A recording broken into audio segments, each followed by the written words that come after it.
तर भोकरदनमध्ये सुपडा साफ केला, सत्तारांचा दानवेंवर निशाणा पाहायला मिळतोय। फुलंब्री भोकरदनमधील लोकांनी सिल्लोडमध्ये प्रचार केला। अब्दुल सत्तारांनी हा आरोप केलेला आहे। तर स्वतःच्या गावची खुर्ची वाचवू न शकलेले सिल्लोडचा विचार करत होते। नगर परिषद निवडणुकांच्या निकालानंतर अब्दुल सत्तारांनी रावसाहेब दानवेंवर ही टीका केली आहे। तर अब्दुल सत्तार विधानसभेत पडता पडता वाचले असा पलटवार रावसाहेब दानवेंनी सत्तारांवर केला।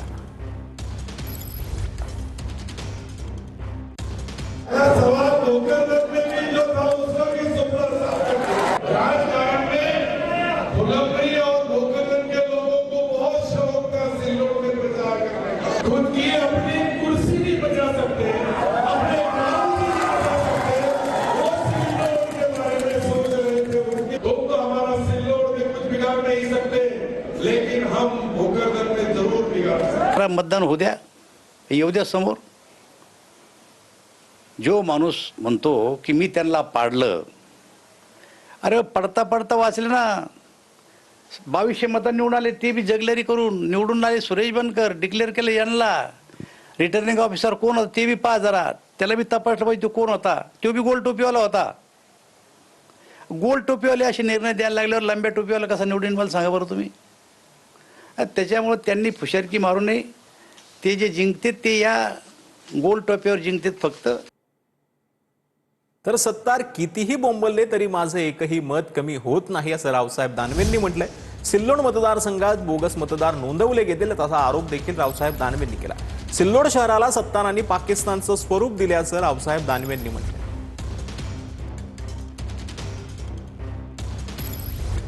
अब्दुल सत्तार किती बोंबलले तर त्यांच्या बोलल्यावर माझं एकही मत कमी होत नाही। हे सगळे जावाई मामा भाषे पाहुणे रावळे सगळे त्या सिल्लोडमध्ये आणून घातले आणि बनावट मतदार नोंदवले गेले। आम्ही रोज बोलतोय की अरे बनावट मतदार त्यांनी नोंदवले गेले। त्यांनी हा माणूस पहा, याचं नाव आहे देशमुख अब्दुल सगीर। याचा फोटो बघा कसा येतो। आणि याच माणसाला त्यांनी सिल्लोडमध्ये मतदार नोंदवलं, फक्त फोटो बदलला, नावात जगलरी केली। इथं देशमुख अब्दुल सगीर आहे, इथं काय केलं अब्दुल हमीद देशमुख। माणूस तोच आहे, घराचा नंबर नाही आहे। सिल्लोड शहर हे त्यांना मी अनेक वेळेस म्हणले त्यांनी पाकिस्तानचं स्वरूप दिलं त्या सिल्लोड शहराला। सारे आणून भरले तर पाहुणे रावळे सारे आजूबाजूच्या गावाचे गोलटोप्यावाले आणून भरलेत। आणि 27,000ची लीड 27,000ची लीड एका माणसाला एका गावात महाराष्ट्रात तरी आहे का असं। आणि मग काही लोक आमचे बी टाळ्या वाजवायला आहेत त्याच्यात। पण जे खाली टाळ्या वाजवलं ना त्यानं विधानसभेत टाळ्या वाजवल्या नुसत्या, मतदान नाही केलं त्याला। ही स्थिती जिल्हा परिषद पंचायत समितीला राहत नाही। मग ते भोकरदनला पाडलं, अरे पाडलं काय, मताचा पहा ना। तर महाडमधील विकासावरून आता तटकरेंनी केलेल्या वक्तव्याला उदय सामंतांनी उत्तर दिले। दुर्बीण लावूनही महाडमध्ये विकास दिसला नाही, तटकरेंनी टीका केली होती। यावरती दुर्बीण आणा आणि गोगावलेंनी केलेला विकास दाखवा असं उदय सामंत यांनी म्हटलंय। विकास पाहताना समोरच्यानं डोळसपणे पाहावं असं उदय सामंत यांनी म्हटलं। विकास आपल्याला करायचाच आहे, पण विकास करत असताना समोरच्याने डोळस पद्धतीनं बघितलं पाहिजे। त्याला हा विकास दिसत नाही, त्याच्यामुळे मी सायन्सचा विद्यार्थी आहे। दुर्बिणी कशा कशा पद्धतीच्या असतात डॉक्टर माझ्याशिवाय चांगलं कोणाला माहित नाही। त्याच्यापैकी एक चांगली भरी मोठी दुर्बीण आणून त्यांना द्या आणि बरेचसे तर ईडी सीबीआयचे आरोप असलेल्यांना प्रवेश मिळेल अशी पाटील लावा असं जे आहे ते काँग्रेसचे नेते विजय वडेट्टीवार यांनी फडणवीसांना हा निशाणा जो आहे तो फडणवीसांवर साधलेला आहे। पक्षाचा दरवाजे कधीच बंद असता कामा नये। फक्त कोण येतात हे पाहून घेतलं पाहिजे। तर मला वाटतं की त्याच्या निकषाच्या भारतीय जनता पक्षाच्या दरवाजावर एक पाटी लावली पाहिजे। ज्यांच्यावर ईडी सीबीआय आणि भ्रष्टाचाराचे आरोप आहेत त्यांनाच केवळ पक्ष प्रवेश मिळेल एवढी जर पाटी लावली तर दरवाजा सताड उघडा ठेवायला काही मला वाटतं की उघडं ठेवावं लागेल किंवा उघडं राहील आणि त्यातून पक्षाला मजबूती मिळेल। तर सांगोला नगर परिषद निवडणुकीत शहाजी बापूंनी भाजपला सोबत घेतलं नाही असं गोरेंनी म्हटलंय। नगर परिषद निवडणुकीच्या निकालानंतर शहाजी बापूंनी ही प्रतिक्रिया दिलेली आहे। नरेटिव्ह सेट करायला बापू यशस्वी झाले, भाजपवाले झाले नाहीत, असंही जयकुमार गोरेंनी म्हटलं.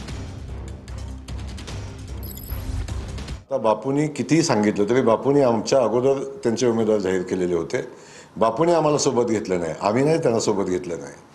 बापूंनी आम्हाला सोबत घेतलं नव्हतं, पण बापू हा नेरेटिव्ह पसरवायला आणि हा नेरेटिव्ह लोकांच्या समोर सांगायला रडायला सक्सेस झाले. आमचे लोक सक्सेस नाही झाले. एक आहे की भारतीय जनता पक्षानं स्वतःचं अस्तित्व तिथं इस्टॅब्लिश केलं. तर गडचिरोली नगर परिषदेतील प्रभाग क्रमांक 4 मधील काँग्रेसच्या उमेदवारांचा एका मतानं विजय झालेला आहे. काँग्रेसच्या श्रीकांत देशमुखांना 717 मतं जी आहेत मिळालेली आहेत, तर विरोधामध्ये असलेल्या भाजपच्या उमेदवाराला 716 मतं मिळालेली होती.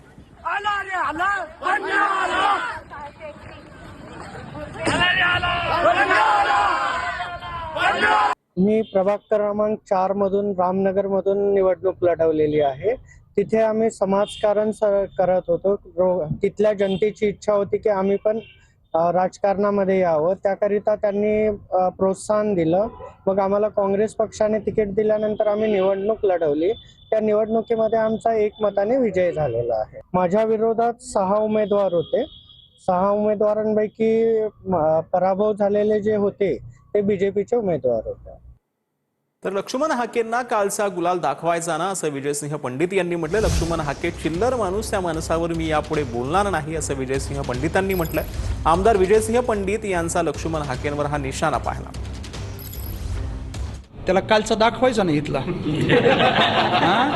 त्याला इथला गुलाल दाखवायचा ना. चिल्लर आहे ते, त्याच्या बाबतीत काय आता इथून पुढे मी बोलणार नाही. क्षीरसागर म्हणजे आपल्या सोयीनं विचारधारा बदलणारे लोक आहेत. गेवराईचे आमदार विजयसिंह पंडित यांनी योगेश क्षीरसागर यांच्यावर टीका केली. बीडचे मतदार यांना हद्दपार केल्याशिवाय राहणार नाहीत, असं देखील विजयसिंह पंडित यांनी म्हटलं. आता ते पार्सल कुणाचं कुठं पाठवायचं ते आता बीडकरांनी आपल्याला एक संदेश दिलाय, त्यांनी त्यांचं समजून घ्यावं. अजूनही तसंच बोलत असतील तर मग हे हास्यास्पद आहे असं मला वाटतं. अहो, ते पहिल्यापासून एकच आहे. विचारधारा आपल्या सोयीनं त्या ठिकाणी बदलणारे हे लोक आहेत. समाजामध्ये तेढ निर्माण करण्याचा प्रयत्न, आटोकाट प्रयत्न या लोकांनी केला आणि यांना यापुढं बीडकर नाही तर बीड विधानसभा मतदारसंघ कधीच त्या ठिकाणी स्वीकारणार नाही. यांना हद्दपार केल्याशिवाय राहणार नाही.